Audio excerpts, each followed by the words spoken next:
Alright everyone, let's settle in. Today I want to show you why some of the most basic ideas in economics actually matter a lot in law, more than most people expect. Many folks hear the word economics and think of inflation, GDP, or international trade. But economics is really much simpler than that. At its heart, economics is about how people make decisions when resources are limited. And here's the key assumption economists use, and we'll borrow it for law. People respond to incentives and try to maximize their satisfaction. Now, that doesn't mean people are always logical or selfish. Humans have emotions, biases, even bad days. But as a general framework, assuming people respond to incentives helps us predict behavior, and predicting behavior is exactly what law tries to do. 1. The law of demand. People react to changing costs. Let me give you a simple example. Imagine your city suddenly increases the fine for illegal parking from $15 to $80. What happens? Right, fewer people take the risk. The price of breaking the rule went up, so people adjust. On the flip side, if weekend parking becomes free, more people drive downtown. Now think about criminal law. A higher chance of getting caught speeding is also a price. So when that price rises, through stricter enforcement, people tend to slow down. The law uses these changes in cost all the time to shape behavior.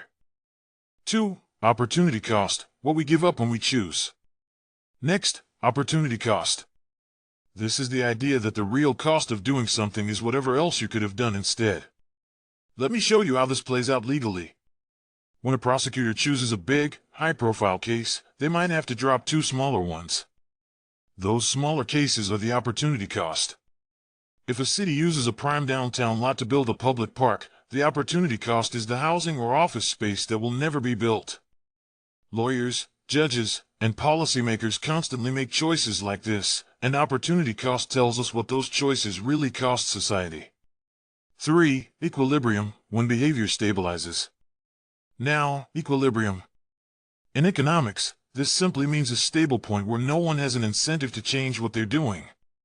But laws and regulations can easily push markets out of equilibrium. Let's say the government sets a very low maximum price for ride-hailing services during Christmas. What happens? Demand goes way up, everyone wants a cheap ride. Supply goes down, drivers stay home because they earn less. And suddenly you get long wait times, cancellations, and a messy system. That's what we call a market pushed out of equilibrium by regulation. 4. Resources move to their highest valued uses. Last idea for today. Resources naturally flow toward the place where they create the most value.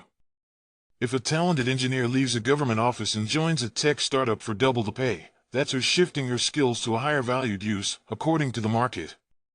This idea supports much of property law and contract law. It's also the foundation of the Coase theorem, which says, if bargaining is easy, people will trade rights until resources end up where they're most valuable, no matter who started with the right. That has huge implications for how we think about legal rules. Why this matters for law.